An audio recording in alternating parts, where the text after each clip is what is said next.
And here's another image from the set. I don't want to separate the lessons now anymore, but I will try to do whole color processing, color editing for this image in the one shot, just to make it suitable for whole set. There will be some small differences, but looking at this image, I usually know what I want to do. And what we'll have to do on this image for sure, even let me do some notes and open the color, so you will see what I actually mean. Just a small note what needs to be done. And the first thing will be probably this jumper. What I can see, this color is slightly too soft. I would rather try to get a richer color. Not too much, I think I overdid this, but more in these tones. So I hope you see this. I'm just trying to present you the tones to make it better and maybe easier to imagine. When it comes about the shirt also, I would like to get even deeper than that, the colors. Maybe go a little like this. So shirt, a little bit deeper color as well than what we have over here. I know it's a very ugly painting for now. The other thing, hair, to make it, if you saw the set, you probably know that the hair were much stronger. So for sure, the hair, I would go more with the stronger color to make it more dynamic, something around that. And of course, general darkening the image. So this is the things that I know that are needed to do on this image just by looking at this. So that's how it would look like. These colors I want to work with, these few colors. So excuse me my horrible painting, and let's start our editing. So how can I start working just with the jumper? How can I select that? And I'm going to start with the selective color. We are not working with selective color, I think. I'm going to type the color as a yellow. And what I'm going to do, I'm going to select and I'm going to color range. So I mentioned to you before that there is something like sampled colors, and I will go with sampled colors just to choose the jumper. It creates just the perfect mask, simply speaking, for the color we have. And I would go with yellow colors. So what I want to do, going down with cyan, as you can see, it's actually darken the code and giving me the colors I would be looking for. Also, just a little bit of magenta give me a similar wanted result. Plus just a little bit of yellow color. Before and after. Simple trick, simple mask, and as you can see, the code got better color, the color we could actually desire a little bit more. And I'm going to change this into color because I don't want to affect the lines. Another selective color, not gradient map, of course that was just a mistake, but let's go with selective color. And I'm going to call this blue, and I'm going to do the same thing as before through select and color range. Sampled colors, and let me choose this beautiful blue color, and similar thing as before, change to color, and let's go to cyan to get a little deeper look of this, plus magenta to get this a little darker. Yellow could also sort this out, but not really that much as I wish.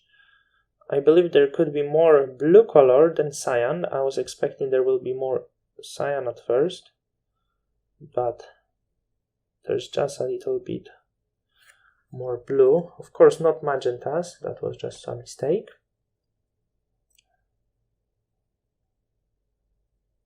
And now I have this deep, strong blue color. It's softly improved. Not that big difference as you could want to, but it's bright enough for me.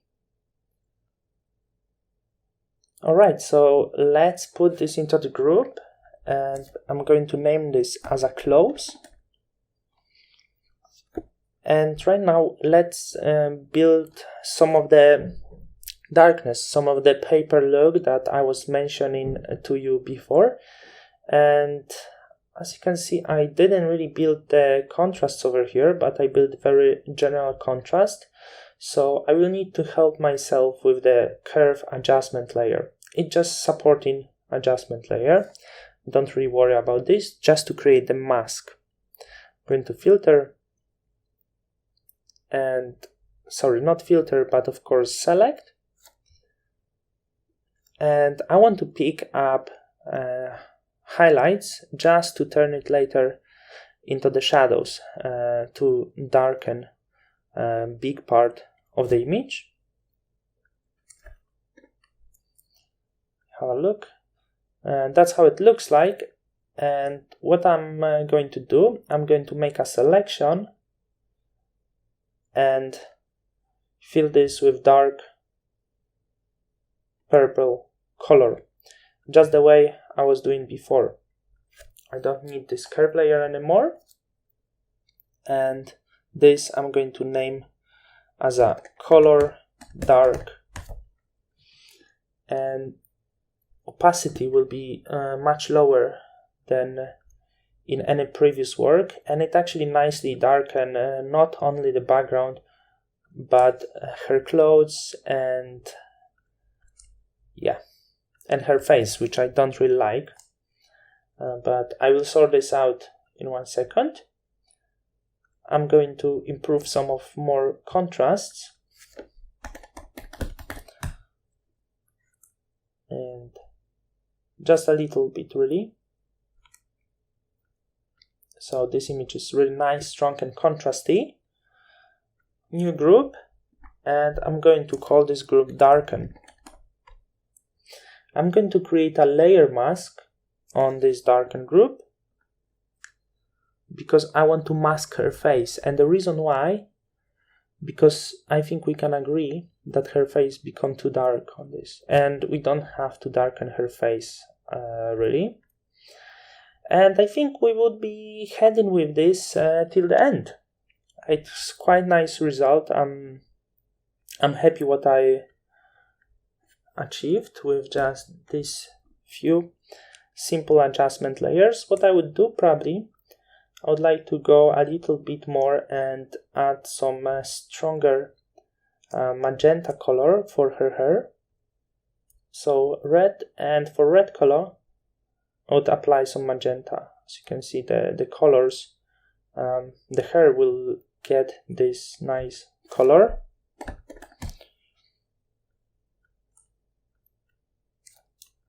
Let's mask it, and I'm going to paint around the hair.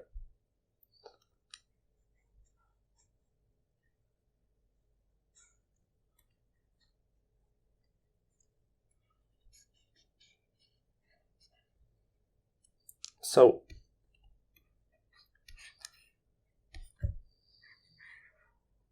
that would be nearly it. Few last things. Now I need to take down some of magenta, of course, and I'm going to do this through selective color as well. I'm going to magenta,